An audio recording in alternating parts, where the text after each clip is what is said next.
छुट्टी पर आए सैनिक पर जानलेवा हमला, गर्भवती पत्नी को भी नहीं छोड़ा।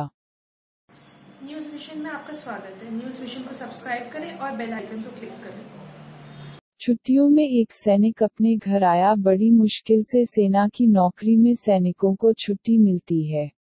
परिवार और अपने स्नेही जनों के साथ नरसिंहपुर के गणेश मंदिर में दर्शनार्थ पहुंचा।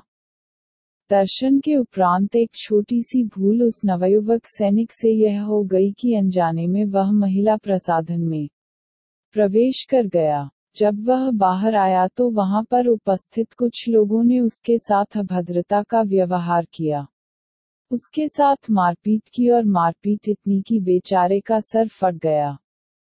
4 माह की गर्भवती पत्नी के साथ भी मारपीट हुई। अपनी मां और परिवारजनों के सामने उनसे बहुत बेरहमी से पीटा गया।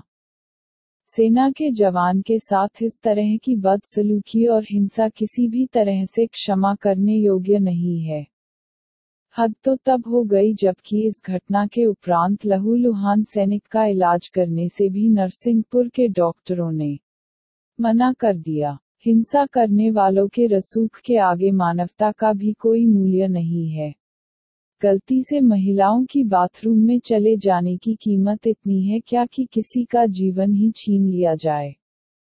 आज जीवन मृत्यु के बीच जबलपुर के सैनिक अस्पताल में अपने स्वस्थ होने की प्रतीक्षा कर रहा है। जो सुशांत पुरोहित हैं ये पूर्व पत्रकार थे और जो पूर्व पत्रकार थे तो इनकी वहाँ रसूख है नरसिंहपुर में, तो वो रसूख के आगे इनने हमारे पति के खिलाफ झूठा मामला दर्ज करवाने की भी कोशिश करी और बराबर दबाव बना रहे हैं कि झूठा मामला दर्ज हो जाए। किनके ऊपर झूठा मामला दर्ज? हमारे पति के ऊपर। तो पत्रकार कौन थे आपके? जो सुशांत पुरोहित है आरोपी, वह पूर्व पत्रकार था जी। मतलब उसका दबदबा है? हाँ, उसका दबदबा है।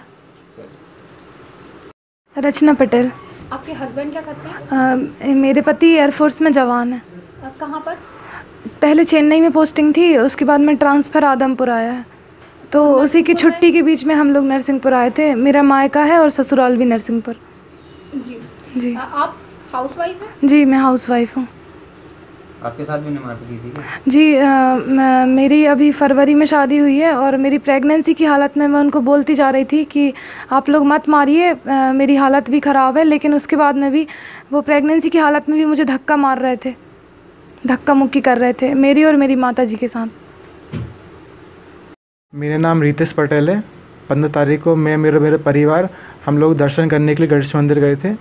वहाँ पे हम लोग जब गए थे तो वहाँ पे कुछ लोगों ने मेरे जीजा जी विवेक पटेल, मेरे भाई राहुल पटेल, उन पर प्राणदायक हमला किया था। उन लोग पर कुल्हाड़ी, फावड़ा, गैंती वगैरह से हमला किया गया है। उस समय मैं, मेरी दीदी, मेरी मम्मी भी वहाँ मौजूद थे। हम लोग के सामने उनको बहुत बेरहमी से मारा गया है। जब हम लोग वापस लौट रहे थे तो हम लोग को आने नहीं दे रहा था। वो हम लोग की गाड़ी में तोड़फोड़ कर रहा था और क्या बोलता है, गाड़ी की चाबी छीनने की कोशिश कर रहा था और बोल रहा था कि इन सबको यहीं देख लेंगे। मैं उसी स्थिति में और उनको जान से मारने की धमकी दे रहा था। हम लोग उसी की घायल अवस्था में मेरे जीजा जी को और भैया को पीछे गाड़ी में डाल के तुरंत हम लोग उनको सरकारी अस्पताल ले गए। वहाँ से उनको सीधा उनकी CT स्कैन की गई है और वहाँ सीधा उनको डॉक्टर के पास ले गए। डॉक्टर के पास तो उनका इलाज नहीं कराया गया अच्छे से, फिर सीधा हमारे जीजा जी को जबलपुर रेफ़र करा गया है। यहाँ पे ये MH हॉस्पिटल में है, मिलिट्री हॉस्पिटल में है। और मेरे भाई है जिसको 12 टाँके लगे हैं सिर पे, और जीजा जी उनके सिर पर फ्रैक्चर हुआ है और उनको अंदर से क्लॉट भी हुआ है और अभी वो ICU में एडमिट हैं और उनकी कंडीशन अभी भी बहुत गंभीर बताई जा रही है। और अभी क्या हुआ है वहाँ पे कुछ नहीं पता। पुराना विवाद है क्या? नहीं, हम लोग उनको नहीं जानते थे। हम लोग पहली बार ही मिले हैं उनसे, पहली बार ही वो सब हुआ है। आपका